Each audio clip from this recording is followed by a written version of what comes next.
Hello guys, welcome to my YouTube channel Sujeet Kumar Stambh classes को। आज फिर से हम नेक्स्ट वीडियो लेकर आ गए हैं जो कि स्तंभ कम्पिटेटिव क्लास में जो नवीन सर के द्वारा हिस्ट्री पढ़ाई जा रही है ऋग्वैदिक काल, उसका दूसरा पार्ट हम आपको दिखाने जा रहे हैं। तो देखिए, वीडियो में बने रहिए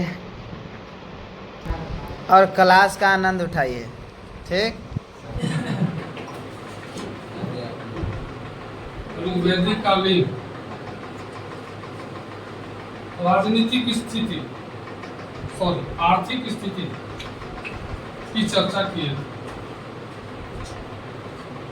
आज सामाजिक और अन्य स्थितियों के बारे में जानकारी है। ऋग्वैदिक काल का समाज पितृ प्रधान था, जो आज तक हमारे समाज में परंपरा चल रही है।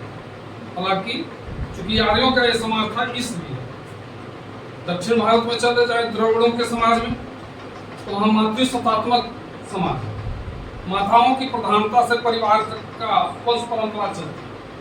हमारे यहाँ पिता से सब कुछ जोड़ा जाता है। पिता से किस कुल का है, तो फलाने के कुल का है। माताओं का इसमें कोई स्थान नहीं। और ये परंपरा उस काल से, वैदिक काल, ऋग्वैदिक काल से चली आ रही है। पितृ प्रधान समाज के परिवार में पुरुषों की प्रधानता होने के कारण महिलाओं की स्थिति थोड़ी कमजोर।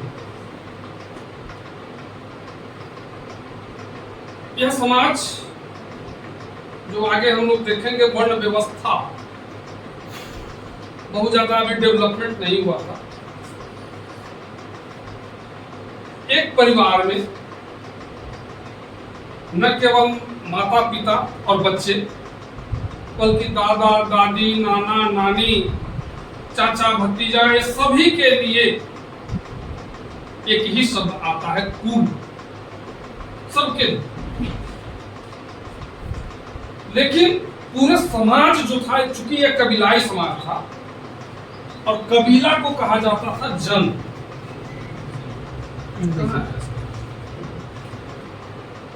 ये कबीले के अर्थ में है जन। जन मीन्स कबीला। पूरे कबीला को ये कहा गया है जन। इससे नीचे की जो इकाई था, यह था वीस। और इसके नीचे की इकाई कुल, जिसको हम परिवार में कुल 20 जन। आगे जो वैश्य शब्द बना है, इसी विश्व से बना। ये कबीला जो था, इसका एक प्रधान होता था। पूरे कबीला का एक प्रधान होता था, जिसको राजन कहते। यही राजा बाद में चलकर को जो राजा कहलाया, इसी से कहलाया। प्रधान होता था वो राजा होता था, राजन कहलाता।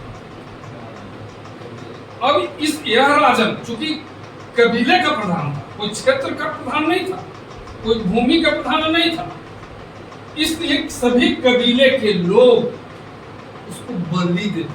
बलि मीन्स जो आज अर्थ बदल गया है बलि का। बलि मीन्स किसी को मार करके देवी देवता पर चढ़ाने को हम बलि करते हैं। उसका मतलब नहीं है। बलि का मतलब होता है चढ़ावा। अब उस चढ़ावा में फल फूल अनाज कुछ भी आप दे सकते हैं। जो राजा को एज ए टैक्स कहिए जो दिया जाता था, उसको बलि कहते। यह राजा का जो काम होता था, पूरे कबीले की सुरक्षा करना। इसका मुख्य काम अपने कबीले की सुरक्षा के लिए वह दूसरे कबीले से युद्ध करे। ठीक है। अब लेकिन इनके पास कोई नियमित सैनिक नहीं, कोई राजनीतिक इकाई तो भी स्थापित हुआ नहीं था, तो नियमित सैनिक नहीं था। तो इसके नीचे के जो 20 होते थे, इस कबीले के जो नीचे 20 होते थे, और इसके नीचे ग्राम एक छूट रहा था, ग्राम 20 के नीचे ग्राम, और इसके नीचे एक कुल होता। इसका सबका मीनिंग अलग अलग है, जिसको आज दूसरे अर्थ में हम लोग ले रहे हैं, सभी का मीनिंग उस काल में अलग था। ये 20 के लोगों को, और ग्राम जिसका प्रधान होता था ग्रामणी, इसका कुल का प्रधान होता था कुल्लभ, और इसका प्रधान होता था विस्पति। 20 का ये विस्पति के को आग्रह करता था। विस्पति अपने ग्रुप के जो छोटी इकाई होती थी वहां से कुछ लोगों को देता था। विस्पति जिम्मेवारी देता था ग्रामणी को। ग्रामणी का मतलब ये मत समझिएगा कि गांव या मकानों का समूह, घरों के समूह को आज हम ग्राम कहते हैं। उस काल में ऐसा कुछ नहीं था, क्योंकि अस्थायी रूप से तो बसे नहीं थे, तो घर नहीं था इनका। ये लोग तो अभी भी जंगल में, गुफाओं में वैसे ही रह रहे थे। छोटी जो इकाइयां थी ना, उसको ग्राम कहते। इसका जो हेड था, इसका जो प्रधान होता था, उसको ग्रामणी कहते। तो ये सभी को लेकर के राजन युद्ध में जाता, ठीक है। परिवार का जो प्रधान होता था एक कुल्लभ का। कुल्लभ अपने परिवार के सदस्यों पर काफी नियंत्रण रखता, क्योंकि पुरुष मानसिकता थी ना, नियंत्रण तो रखना था उसको। लेकिन परिवार में महिलाओं की स्थिति काफी स्वतंत्र, उस काल में काफी स्वतंत्रता हासिल थी। एक अपने पति के साथ यज्ञों में भाग ले सकती, राजनीतिक क्रियाकलापों, जो राजनीतिक संस्थाएं थी, सभा समिति विदत, उसमें भाग लेती थी, यानी राजनीतिक कार्यों में भी ये भाग लेती थी। अपनी इच्छा से, अपने पसंद से विवाह भी कर सकती थी। इतनी स्वतंत्रता इनको थी। लेकिन कुल मिलाकर के समाज में ज्यादा महत्व नहीं है। और आगे उत्तर वैदिक काल में तो देखेंगे कि इनके सामाजिक स्थिति में काफी गिरावट आई। पूरे ऋग्वेद में देवताओं से जो स्तुति की गई है, उनसे जो मांग की गई है, बहादुर पुत्र के लिए या पशुधन की वृद्धि के, पुत्र प्राप्ति के लिए तो काफी आराधना की गई है, काफी स्तुति की मिलती है। लेकिन पुत्री के प्राप्ति के लिए पूरे ऋग्वेद में कोई एक ऋचा नहीं, यानी कि पितृ प्रधानता होने के कारण महिलाओं को ज्यादा तवज्जो नहीं मिल रहा था। जबकि ऋग्वेद की ऋचाओं की रचना में कम से कम 5 महिलाओं का योगदान है, जिसका उल्लेख मिलता है। इनमें विश्ववारा, अपाला, घोषा, लोपामुद्रा,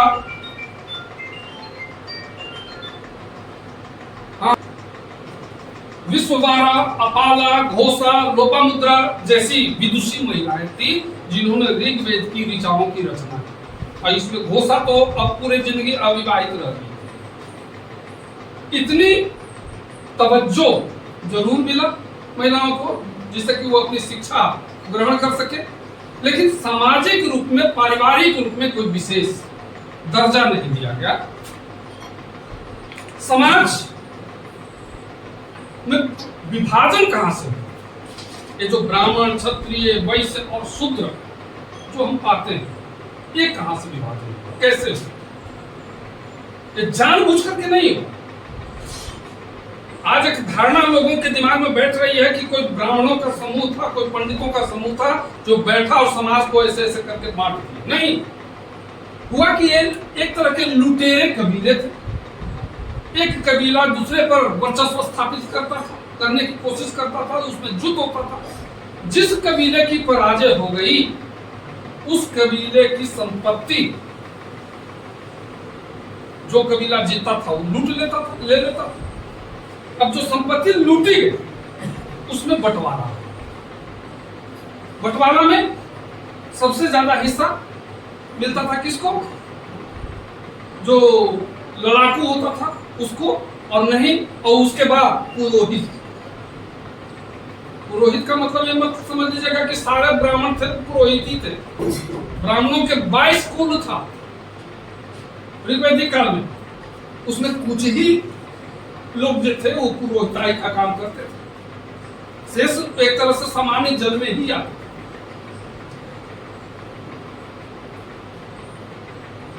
उस संपत्ति के बंटवारे में राजा ने कही, बल्कि जो लड़ाकू होता था, योद्धा होता था, योद्धा उसके बाद पुरोहित, ये दोनों बांट देते।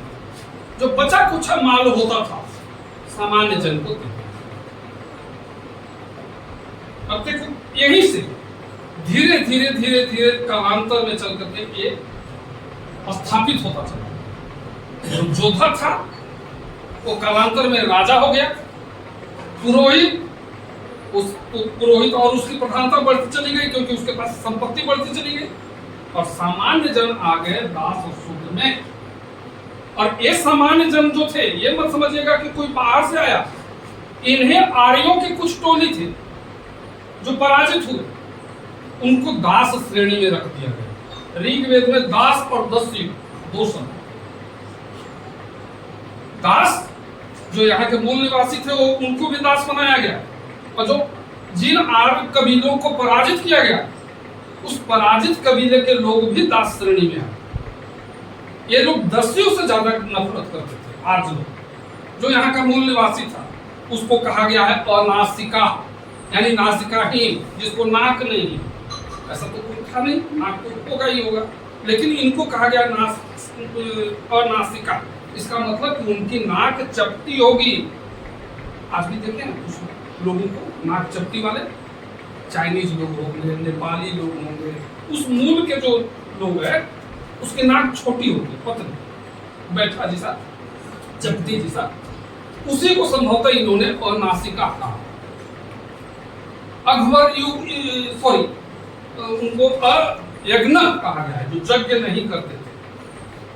लिंग पूजक कहा गया है, जो लिंग पूजा करते थे। और इस तरह से उन जो दस्यु है उनको इन्हीं शब्दों से संबोधित किया गया। ऐसे जान पड़ता है कि दस्यु लोगों से दासों की अपेक्षा आर्यों का नफरत ज्यादा था। तो अनुमान लगता है कि दास संभवतः जो आज पराजित हुए वे दास श्रेणी में आ गए, और जो यहाँ के मूल निवासी थे उनको दस्यु की श्रेणी में रखा गया। लेकिन आगे चल करके सैकड़ों सालों के बाद ये सभी दस्यु भी जो थे वो भी दास श्रेणी में ही आ। अब दास और दस्यु दोनों इस तरह से ऋग्वैदिक काल में योद्धा, पुरोहित और सामान्य जन, ये तीन बंटवारा है। अभी ब्राह्मण, क्षत्रिय, वैश्य और शूद्र में बंटवारा नहीं हुआ। ये जो चार वर्ण हम लोग देखते हैं, वर्ण विभाजन की कल्पना ऋग्वैदिक काल में आई ही नहीं। आई कहां? ऋग्वैदिक काल के अंतिम चरण में जाकर। इसका प्रथम उल्लेख हम देखते हैं 10वां मंडल में, जब एक श्लोक आता है, एक ऋचा आता है, जिसका उल्लेख हम लोग बाद में करेंगे। परिवार अभी तक टूटा नहीं, परिवार में अभी सब लोग, और एक ही परिवार में हर व्यक्ति अपनी इच्छा से अलग अलग काम कर रहा है। जैसे एक श्लोक आता है कि मैं एक कवि हूं, मेरे पिताजी वैद्य का काम करते हैं और मेरी माँ चक्की पीसने का काम करते हैं, लेकिन हम सभी लोग एक साथ रहकर के जीविका पालन का काम करते हैं। इसका मतलब क्या है? पेशा अलग अलग है।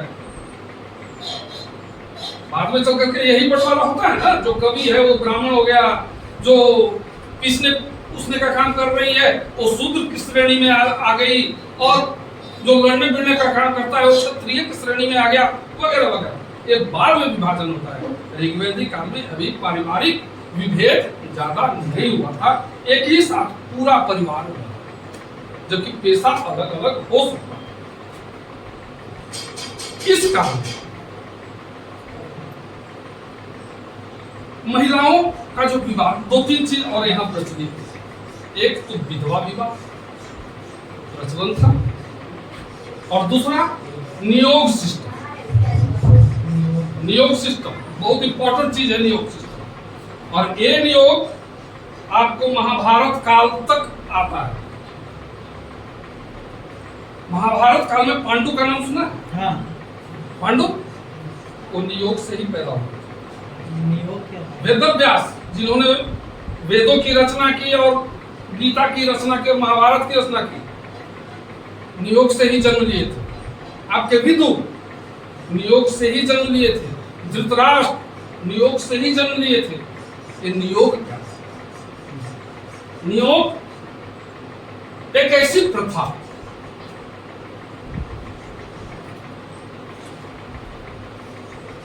किसी महिला का पति बिना कोई पुत्र के जन्म दिए मर जाता, मर गया। अब उस विधवा महिला को यह अधिकार था कि अपने देवर के साथ, कहीं कहीं किताब में मिलती है कि रक्त संबंधियों के साथ, लेकिन ज्यादा संभावना जो मिलती है कि अपने देवर के साथ वो शारीरिक संबंध बना सकती थी और उससे पुत्र जो पैदा होता था, समाज में वो सामाजिक मान्यता थी उसकी। जैसा कि हम युधिष्ठिर और धृतराष्ट्र पांडु वगैरह के देख रहे हैं, ये महाभारत काल तक आता है नियोग सिस्टम। ये अधिकार था और उसकी मान्यता थी, ये था नियोग।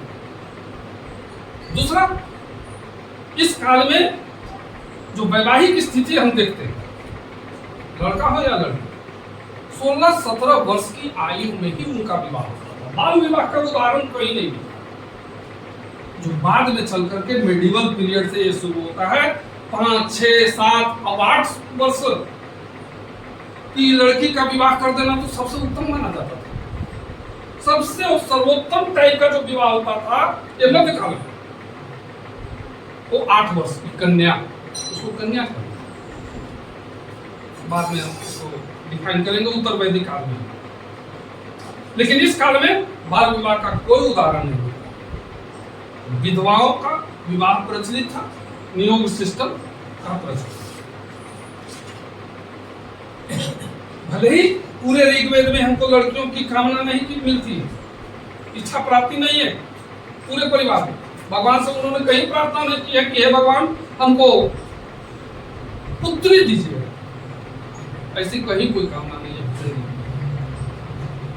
उत्तर वैदिक काल में तो और भी गिरावट आती, लेकिन पुत्रों की प्रधानता थी। बावजूद इसके इन सामाजिक प्रथाओं की मान्यता थी। अब सामाजिक दर्जा से आगे यदि आप बढ़े, राजनीतिक काल में, तो जैसा कि शुरू हमने कहा कि राजन, ये जो जोधा वर्ग था, जो सामाजिक यहाँ से बंटवारा होता है, जोधा, पुरोहित और सामान्य जन, यही जोधा राजन करता है। राजन का हुक्म, राजन का जो अधिकार था पूरे क्षेत्र पर और पूरे कुल पर और ग्रामणी पर और पूरे कबीला पर शासन। वो अपने कबीले की रक्षा करता, अपने कबीलों को लेकर के वे दूसरे कबीलों पर चढ़ाई करता था। इस काल में दूसरा जो अधिकारियों का हम वर्ग देखेंगे आप, सबसे महत्वपूर्ण अधिकारी जो था वो पुरोहित। सबसे महत्वपूर्ण अधिकारी पुरोहित। पुरोहित का काम था अपने यजमान जो राजा होता था उसके लिए यज्ञ कराना, उनके लिए भगवान से प्रार्थना करना, फिर और बहुत तरह के जो कर्मकांड होते थे जग वगैरह में, तो सारे कुछ की रक्षा की प्रार्थना के लिए ये पुरोहित होते थे। और बदले में इनको लाखों गाय दक्षिणा में मिलता था, दास और दासियां दक्षिणा में मिलते थे, घोड़े मिलते थे वगैरह वगैरह, इनको दान में मिलता था। यानी पूरी तरह से इनकी अमीरी वहीं से शुरू हो गई। दूसरा जो पुरोहित था वह था सेनानी, और तीसरा जो सेनानी के नीचे आता था वह था ग्रामणी, जो गांव का प्रधान था। और गांव का मतलब लोगों का समूह था, छोटे इकाई था, उसके समूह के प्रधान को ग्रामणी कहते। यहाँ टैक्स कलेक्शन के लिए कोई अधिकारी हमको नहीं मिलता, जो पूरे क्षेत्र से, पूरे लोगों से टैक्स का कलेक्शन करे। जो बाद के दिनों में जब राज्य की उत्पत्ति हुई, राज्य का गठन हुआ, तो वहां हम देखते हैं ऐसा। लेकिन यहाँ पर ऋग्वैदिक काल में कोई टैक्स कलेक्टर नहीं मिलता। न्यायाधिकारी का कोई उल्लेख नहीं मिलता है, न्यायाधीश जिसको हम कहते हैं, इसका कोई उल्लेख नहीं मिलता। लेकिन इसका मतलब यह नहीं कि ऋग्वैदिक काल का समाज इतना स्वच्छ था कि यहाँ कुछ नहीं होता था और इसकी आवश्यकता नहीं थी, क्योंकि चोरियां खूब होती थी, व्यभिचार भी खूब होता था, और चोरियां जो होती थी गाय की चोरी विशेष रूप से, क्योंकि गाय ही उनके लिए सबसे महत्वपूर्ण संपत्ति थी, तो गाय की चोरी होती थी, और गाय की चोरी होती थी तो इसके लिए युद्ध हो जाता। 10 राज्य युद्ध, 10 राज्य का मतलब होता है 10 राजाओं। ये 10 राजाओं का युद्ध हुआ था रावी नदी के तट पर, परुष्णी नदी पर। इसमें एक कबीला था जिसका जो राजा था सुदास, ये भरत कबीले का प्रधान था सुदास। इसी भरत कबीले के नाम पर इस देश का नाम भारत हो चुका। भारत वही ऋग्वैदिक कबीला है, और इसके जो पुरोहित थे वो थे वशिष्ठ, ऋषि वशिष्ठ। दूसरा जो कबीला था वो था विश्वामित्र, उसके प्रधान थे। विश्वामित्र ने 10 राजाओं को एक जगह, एक समूह बना लिया, और उसका नेतृत्व विश्वामित्र हुआ। क्यों ऐसा ये युद्ध की नौबत क्यों आई? इस युद्ध की नौबत का सबसे बड़ा कारण था कि वशिष्ठ, पहले विश्वामित्र थे सुदास के पुरोहित, लेकिन विश्वामित्र थे उदार। इसी विश्वामित्र ने गायत्री मंत्र की रचना की। गायत्री मंत्र जानते हैं आप लोग जानते हो? गायत्री मंत्र ओम भूर्भुवस्सुः तत्सवितुर्वरेण्यं भर्गो देवस्य धीमहि धियो यो नः प्रचोदयात्। ये विश्वामित्र की रचना है, और यह जो स्तोत्र है, यह जो श्लोक है या मंत्र कहिए, यह आर्ज बनाने के लिए इसकी रचना की गई थी। जो अनार्ज थे उनको आर्ज में कन्वर्ट करने के लिए विश्वामित्र ने इसकी रचना की, क्योंकि ये उदार थे। लेकिन वशिष्ठ जो थे वो रूढ़िवादी थे, वो कोई परिवर्तन करना नहीं चाहते। सुदास विश्वामित्र को हटा दिया और वशिष्ठ को अपना पुरोहित बनाया। अब इसके आक्रोश में विश्वामित्र ने 10 राजाओं को इकट्ठा किया, परुष्णी नदी के तट पर, जिसको रावी नदी कहते हैं, इनमें युद्ध हुआ, जिसको 10 राज्य युद्ध के नाम से हम जानते। कहने का मतलब अभी शुरू से ही आप देख रहे हैं कि इस पणी नामक एक जाति थी जो इनकी गायों को चुराती थी। पणी बहुत रिच जाति थी, और रिच इसीलिए कि उनके पास गायों की संख्या ज्यादा। सभी कबीले के गायों को चुराते रहता, और पकड़ा गया तो पणी समुदाय के लोग इनसे संघर्ष होता था, युद्ध कर लेता था, युद्ध होता था। यानी रोज युद्ध किसी न किसी बात पर इनके यहाँ होते रहता था। ये थोड़े उनको चिंता थी कि हमारे बाल बच्चों को पढ़ाना है, लिखाना है, या युद्ध में फंस जाएंगे, फौजदारी हो जाएगा, किसी की हत्या हो जाएगी तो फिर सुप्रीम कोर्ट से उनको फांसी मिल जाएगी। ऐसी तो कोई बात थी नहीं, ऐसी तो कोई कल्पना ही नहीं अभी थी। तो इसलिए रोज इनमें युद्ध होते रहता। अब इस न्यायिक व्यवस्था में जो राजा था वो कोई स्वच्छंद नहीं था। इसका मतलब ये नहीं था कि उसको असीमित अधिकार, नहीं। सभा, समिति, विदत, ये 3 ऐसी संस्थाएं थी जो राजा पर नियंत्रण रखती। सभा लोगों की, आम लोगों की सभा थी, जहां समाज के, परिवार के लोग शामिल थे, सभी लोग। लेकिन समिति जो थी कुछ लोगों, कुछ प्रमुख लोगों की समिति। और राजा ये कितना प्रमुख संगठन थे राजनीतिक कि राजा भी इनसे समर्थन लेने के लिए बाट जोड़ते रहता। ये सभा समिति ही निर्णय करती थी कि हमारे कबीले का प्रधान कौन है। ये सभा समिति निर्णय करती थी, और यदि कोई राजा इनके अनुसार, इनके नियमों के अनुसार नहीं चलता था, उसको हटाने का अधिकार सभा समिति और विदत में थी। महिलाएं सभा में भाग ले सकती थी और विदत में भाग ले सकती थी, लेकिन समिति में भाग नहीं। समिति से उनको अलग रखा गया।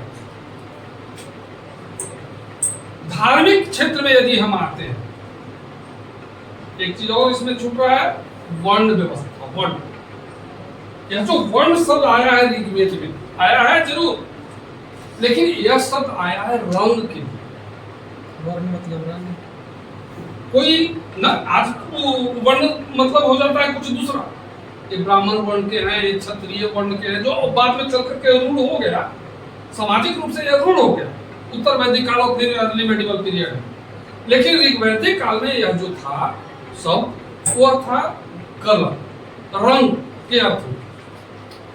ऐसा जान पड़ता है कि आज लोग गौर वर्ण के थे, गोरे, जबकि यहाँ के मूल निवासी काले थे। अब उनमें विभेद करने के लिए वर्ण शब्द का आविष्कार, लेकिन अभी तक जैसा कि शुरू में हमने देखा है, सामाजिक विभेदीकरण अभी नहीं हुआ। ऋग्वैदिक काल के अंतिम चरण में, जिसका प्रमाण हमको ऋग्वेद के 10वां मंडल में मिलता है, जब एक श्लोक आता है, ब्राह्मणोऽस्य मुखम आसीत्, ब्राह्मणोऽस्य मुखम आसीत् बाहु राजन्यकृत उरु तदस्य यत् वैश्य पदभ्याम शूद्रो अजायत। इसका मतलब यह था कि प्रजापति के मुख से ब्राह्मण, भुजा से क्षत्रिय, जंघा से वैश्य और पैरों से शूद्रों की उत्पत्ति हुई है। ये एक श्लोक आता है, ब्राह्मणोऽस्य मुखमासीत् बाहु राजन्यकृत उरु तदस्य अतवैश्य पदभ्याम शूद्रो अजायत। लेकिन यह कहाँ आता है? ऋग्वेद के 10वां मंडल। और हमने शुरू में आपको कहा कि ऋग्वेद का दूसरा और 10वां मंडल बाद की रचना है, क्षेपक है। स्पष्ट है कि ऋग्वेद का जो मूल खंड है, दूसरा से 7वां मंडल, कहीं इसका उल्लेख नहीं है। ब्राह्मण, क्षत्रिय, वैश्य, शूद्र का कहीं उल्लेख नहीं। यानी अब वर्ण की उत्पत्ति ऋग्वेद के अंतिम चरण में, जब उत्तर वैदिक काल जिसको हम मानते हैं 1000 ईसा पूर्व और उसके बाद, तब उत्पत्ति ये होती है। इस काल का जो धर्म था, धार्मिक स्थिति जो थी, आज की तरह सबसे प्रधान जो देवता था वो था इंद्र, सबसे प्रधान देवता, जिसके लिए 250 ऋचा है ऋग्वेद, 250। दूसरा अग्नि, जिसके लिए 200 श्लोक। और तीसरा स्थान वरुण का, इंद्र, अग्नि और वरुण। एक्चुअल में जब आज लोग आए रास्ते में भी और यहाँ भी, जहां भी उनका कुछ निवास हुआ, तो जो प्राकृतिक घटनाओं को देखा, सूर्योदय होना, सूर्यास्त होना, वर्षा होना, आंधी तूफान चलना, नदी नाले झरने पवन, ये सब कुछ जो देखा, उनको लगा कि ये सारी चीजें कहीं ना कहीं कोई नियंत्रण करता है। तब उन्होंने एक कल्पना की कि जरूर कोई ईश्वर है। ईश्वर की कल्पना यहां से आती है, और उसका जो रूप निर्धारित किया, चूंकि ये पुरुष थे, 2 भुजाओं वाले, तो भगवान की कल्पना भी इन्होंने ऐसे ही की, अपने ही रूप के अनुसार। आज भी देखते हैं ना, भगवान की मूर्ति, और जैसा मानव है वैसा भगवान की मूर्ति है ना। ये जो 4 और 8 और 16 भुजा जो देख रहे हैं बाद में, ये तो बहुत बाद में जोड़ा गया है सभी देवी देवताओं के साथ। जो मूल मूर्ति है उसमें 2 ही भुजा, चाहे वह दुर्गा हो या विष्णु हो या कोई और देवता। ये तो बहुत बाद में अर्ली मेडिवल पीरियड में इनको जोड़ा गया है। 4 और 8 ये सब किया गया। मूल जो देवी देवता है हमारे, वे मानव की तरह ही 2 भुजाओं वाले ही थे। और चूंकि ऋग्वैदिक काल में प्रकृति घटनाओं को देख रहे थे आज लोग, तो उनकी कल्पना भी उन्होंने उसी रूप में, अपने रूप में की, और अपने पशुओं के रूप में, यानी कि उनको मानवीय रूप दिया गया।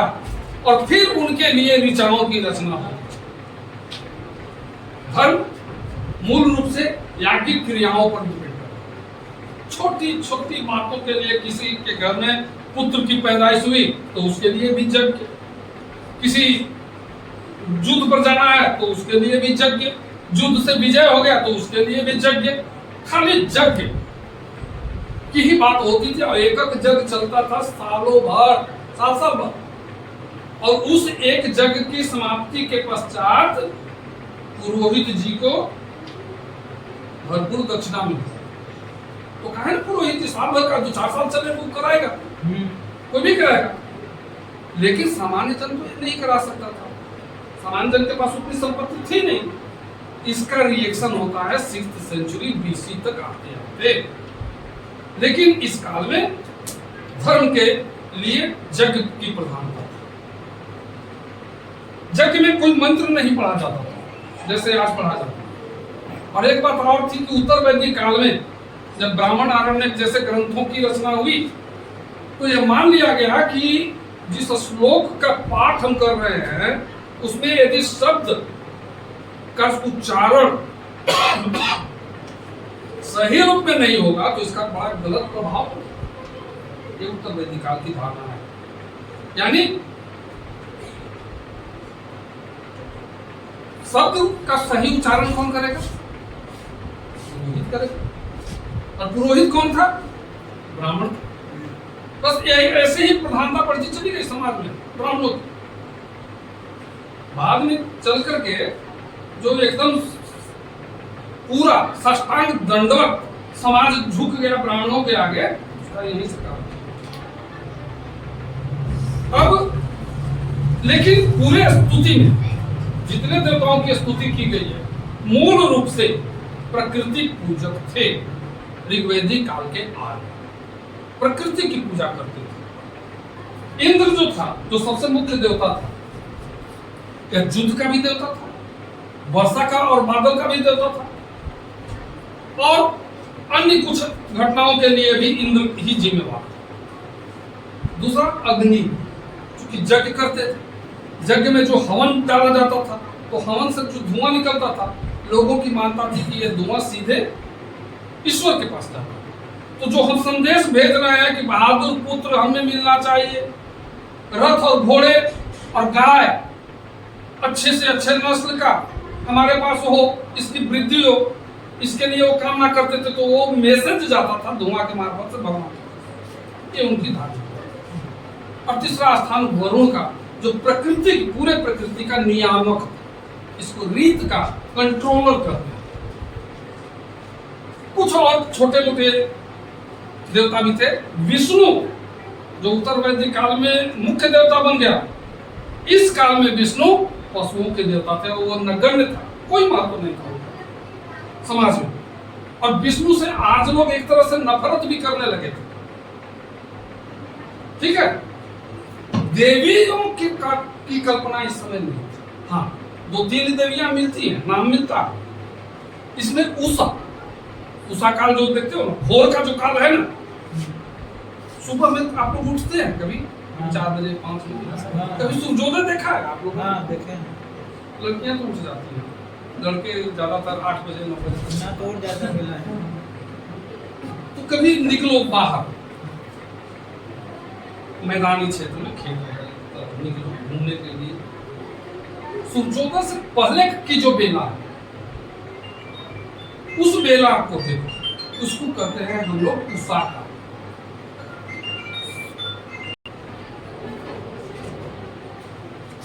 उषा काल, उषा के लिए, उस काल के लिए एक देवी की कल्पना की गई जिसका नाम रखा गया उषा। और दूसरी देवी थी अदिति। उषा और अदिति। एक देवी की और चर्चा मिलती है, वह थी सरस्वती। लेकिन इस काल में सरस्वती नदी की देवी थी। ये तो बहुत बाद में चल करके उनका मंत्रालय चेंज हुआ और विद्या का मंत्रालय सौंपा गया, विद्या की देवी मानी गई। और कब मानी गई तो लगता है कि मेडिवल पीरियड में मानी गई। इस काल में सरस्वती जो थी तो नदी की थी। लेकिन इनके इन सारी देवियों को लेकर कोई विशेष महत्व नहीं दिया गया, इसलिए कि इनके लिए स्पेशल कोई ऋचा की रचना नहीं मिलती है पूरे ऋग में। इस काल में मोक्ष के लिए कल्पना नहीं की गई है, मोक्ष की कामना नहीं। आज है ना, भगवान से हम लोग प्रार्थना करते हैं कि हमको जन्म मृत्यु के बंधन से छुटकारा मिल जाए, उसको कहते हैं मोक्ष। यानी मृत्यु के बाद फिर दूसरे किसी कोटि में जन्म न लेना पड़े, जो एक कल्पना है कि 84 लाख योनि में आदमी से गुजरता है तब जाकर के आदमी बनता है, यानी फिर आदमी बने ही जाता है। और 84 लाख पता नहीं कौन बैठ करके गिन रहा था, देख रहा था। 84 लाख थोड़ा बहुत थोड़े होता है, लगभग 1 करोड़ हो जाता है। अब 84 और लाख ये 2 शब्द एक कब आया? ये आप 84 लाख मान ली। ये तो गुप्ता पीरियड में जब आर्यभट्ट ने शून्य और अन्य अंकों की रचना की, उसका खोज किया, तब ना ये 84 लाख कहां से आ गया? थोड़ा सा दिमाग यदि यूज करोगे तो पता चल रहा है। 84 लाख ये वैदिक काल की कल्पना नहीं है। किसी वैदिक ग्रंथ में ये नहीं मिलता कि हम 84 लाख से गुजरते हैं तब मानव के रूप में जन्म लेते हैं, नहीं। 6th सेंचुरी BC के बाद जब स्मृति ग्रंथों की रचना होने लगी उस काल, अब इस काल के लोग कहीं से भी नहीं कि मोक्ष की कामना करते हैं, स्वर्ग की कामना करते हैं या नरक से बचते हुए बच रहे हैं, ऐसा कहीं कोई कल्पना नहीं है इस ऋग्वैदिक काल। तो कुल मिलाकर के आज हमने आपको ऋग्वैदिक काल पढ़ा दिया। 1000 ईसा पूर्व तक ये काल समाप्त होता है और यहाँ से जब 3 अन्य वेद और ब्राह्मण, आरण्यक, उपनिषद जैसे ग्रंथों की रचना होती है, इसको हम लोग उत्तर वैदिक काल कहते हैं। उत्तर वैदिक काल में ऋग्वैदिक काल की तुलना में काफी चेंजिंग आता है, समाज में, अर्थव्यवस्था में, धर्म के क्षेत्र में या राजनीति, सभी में काफी चेंजिंग आता है। और फिर यहाँ इस काल में तो राज्य की व्युत्पत्ति कुछ कल्पना आ जाती है, जबकि ऋग्वैदिक काल में राज्य क्षेत्र नहीं आता है, केवल कबीला क्षेत्र। उत्तर वैदिक काल तक आज लोग और आगे बढ़ते चले जाते हैं। इसी काल में महाभारत की लड़ाई होती है। महाभारत और रामायण ये 2 सुनते हैं ना, पढ़े हैं रामायण, देखा है? रामायण देखे नहीं देखा? आप देखे हैं रामचरितमानस, तुलसी का, और ये तुलसी की रामायण अकबर और जहांगीर के काल में लिखी गई, 16वीं सदी में। हम रामायण कहने का मतलब होता है वाल्मीकि रामायण। आप कहीं कंपटीशन देंगे और उसमें आएगा कि रामायण की रचना किसने की? तुलसी ना वाल्मीकि। और वाल्मीकि के रामायण और महाभारत, गीता, ये सभी उत्तर वैदिक काल के ग्रंथ। कैसे आए, कब आए, मूल रूप से इनमें कितने श्लोक थे, इसकी चर्चा हम लोग कल करें। उत्तर वैदिक